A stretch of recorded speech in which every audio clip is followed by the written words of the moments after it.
In this video, I will show you step by step how to set up the best Google Ads campaign to give you the maximum numbers of subscribers. Hi, my name is Eric and you are watching ChannelBuilders. So before I ran my first Google Ads campaign, I did the same as many others. I watched YouTube videos on how to set up an ad campaign. So let me tell you this, there is a lot of bad videos out there.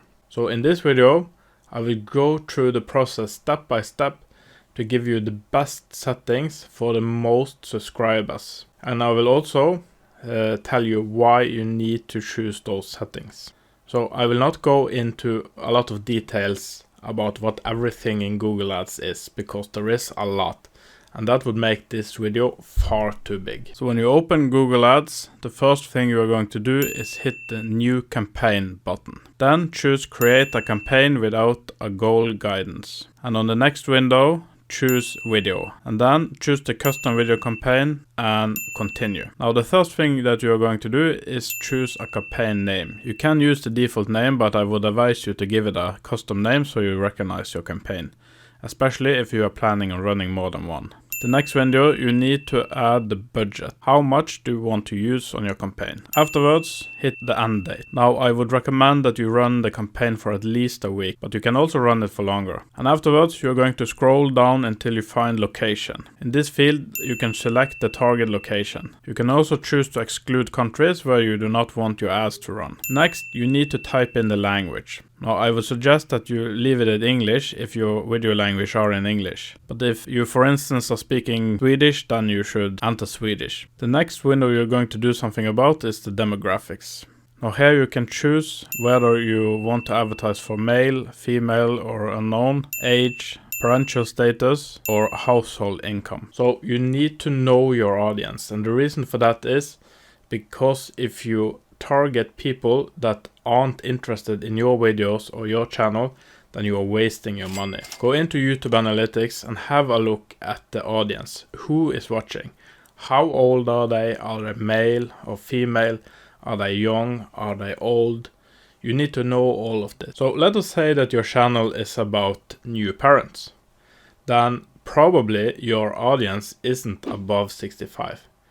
So you don't need to target those videos. That is just wasting your money. And if, let's say, 95% of your viewers are female, then don't waste your money targeting your ads for male. In the audience segment field, you can choose one of the category if your video falls into one of these. The next thing that you're going to enter is the keywords. Now try to be as specific as you can. You can enter a keyword suggestion and search and see if there is any traffic on your keyword. You can also choose to enter the URL for another channel if you have some channel similar to yours and you want to find those same viewers. Use some time on this and specify as much as you can. Next, in the topics field, choose one of the topics if your video falls within one of those groups. The next thing you're going to do is to enter the URL for your video. Put your URL in the search field. You can find the video URL in YouTube Studio. Next, choose in-feed video ad. These are the videos that you can see on top in the search results. So one of the common misperceptions behind a lot of the bad videos about Google Ads is that they tell you that the goal with your ad is to get as many viewers as possible. Not the correct viewer group, but just a high number of viewers. And the reason they tell you that you just need to get a high number of viewers on your ad is that you get impressions per viewer. And that is not correct. You don't get impressions on YouTube from ad views. Now, if you don't know what an impression is, if you get one view, the rule of thumb is that Google will show your video to 7 other people. But that's not true for viewers that come from advertising or viewers that comes from external links or Facebook or whatever. Only viewers that comes from YouTube. So if you waste your money advertising for 1,000 people that don't like your videos, you have wasted your money. They won't come back. They won't watch your video. They will not become subscribers. One of the really bad advice that I was given in a video about how to set up a Google Ads for YouTube is that you should choose the in-stream video ad. And that is the ad that pops up after you have watched a video or in the middle of a video, and the one that you can click away, the clickable ads. Now, one of the reasons why you should never choose this is because if you force your viewer to watch your video, they will not want to come back.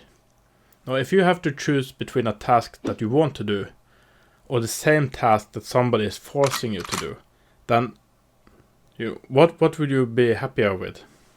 Probably the one that you have chosen yourself. That is always true. So choose the advertising that people can choose to click on, because those who choose to click are far more likely to become subscribers. Those who just see your ad because they have to will not come back. Then you have just wasted your money. You can also choose to add another video to your campaign. It can be a good idea to run more than one video, because YouTube will choose to spend most of the money on the video that does the best in your ad. The last thing you're going to do is to choose the maximum CPV bid. Now, I usually use 1.5 Norwegian crowns, that's the equivalent of 15 cents. Now you can choose the number that you want, but Google will let you know if the number is too low. And if your number here is too low, you won't win any bid and your commercial won't run at all. So the last thing you should have a look at is the campaign estimate. If the number of viewers is too low, you may need to increase your budget, or you have been too specific with your search words. Have a look at your campaign setup again and play around with the search word and the budget. And finally, hit create campaign and you are done. So I hope that this video has been useful for you. And if you want to learn more about things that you need to know before you run your first advertising, check out this video next. Thank you for watching. I will be seeing you on the next video.